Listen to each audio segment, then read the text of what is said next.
Hi and welcome to day 69 of my 112-day-long winter Grindset program. As you can see, my back is making serious gains, and that's why I decided to open up with that little photo there. So really it's the spinal erectors that have made the most progress, and I believe that doing daily deadlifting really did the trick. In the beginning it was very difficult. I had a very tough time recovering. I felt stiff, I felt awkward, I almost felt like my back was going to be hurt. But I persevered, I slept extra, I did everything in my power not to aggravate anything, just was really careful with it except for during the deadlifts. And after a month or so, the quote-unquote pain, which wasn't really pain, it just felt off, I started feeling a lot better. And somewhere around that time, I noticed that my erectors spinae, like the actual muscles holding your spine together from just completely rounding, I noticed that they were making significant progress, and right now they're looking really good. So guys, deadlifting really does something to your lower and even your mid and even your upper back. I've noticed progress in everywhere from my lats to my traps, and while these sternum pull-ups really have a lot to do with it, these are extremely not only important in my program, but also I just really want to recommend them to anyone who has the ability to do them. They're very difficult. They're a lot harder than regular pull-ups, like significantly harder. It's like doing pull-ups with 10 kilos added weight or something or more. They are truly difficult, but they will make your back blow the fuck up. Like, these are exercises that are so underrated, and a lot of people, myself included, we do deadlifts for very low volumes, we do deadlifts for singles, we lift heavy on the deadlift, and we do other work for hypertrophy. And that's what I always did. But the fact is that a lot of people do low volume on deadlifts, and then they don't do bent over rows, they don't do good mornings, they don't do all these other supplementary low back exercises, which leaves us with underdeveloped spinal erectors. And people, guys, listen to this.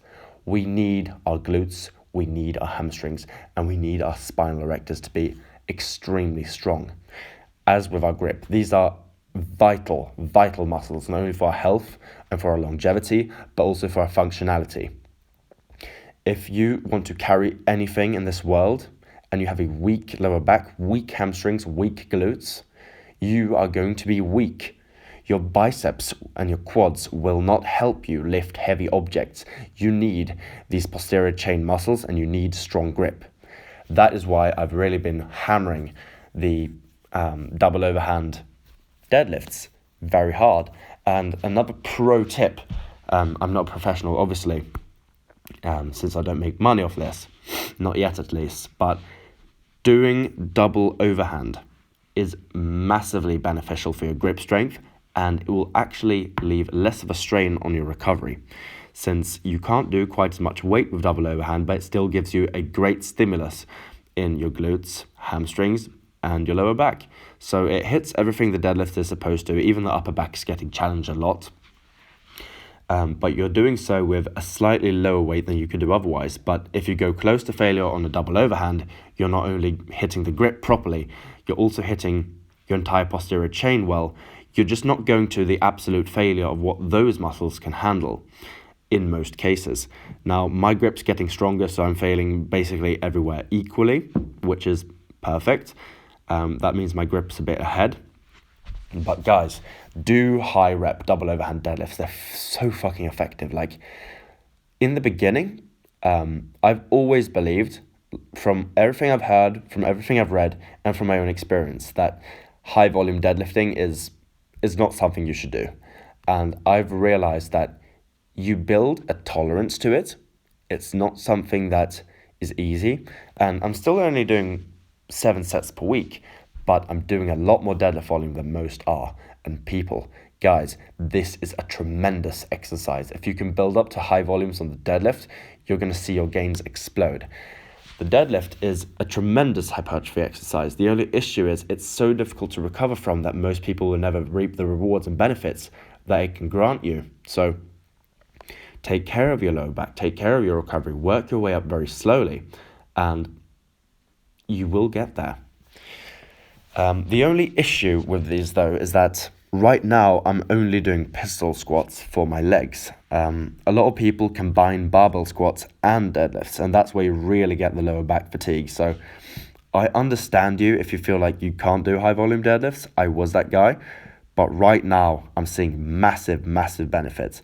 And my legs are actually getting bigger as well. So I believe that since I brought up my entire legs and my posterior chain to a significant extent, if I attempt to squat after this training cycle is completed, I probably will hit quite a significant lifetime PR. And that is without barbell squatting at all. So I do believe that the system that I'm running right now, it's not completely optimal, it isn't programmed perfectly, but the exercises I've chosen are phenomenal. So there's nothing wrong with any of this. I'm seeing great progress, as I just said. And as you saw there in the beginning, I'm getting like these lean beef patties lining my spine. It looks awesome. And guys, my deadlift max right now, if I were to estimate, is around 170. Imagine when my deadlift max is 200, 220, 250 or more.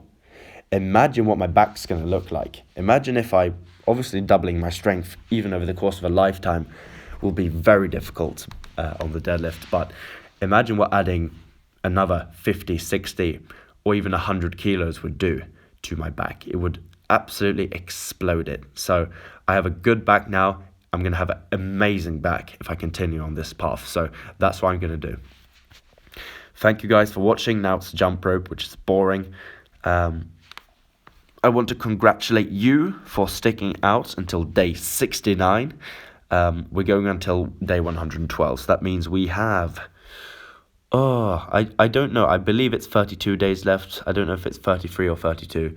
I don't know how math works. I think it's 32 days left on this training cycle. So 42. What the fuck? Nah. All right, I fucked up. 42 days left. That is a month and some change. We've got this. One day at a time.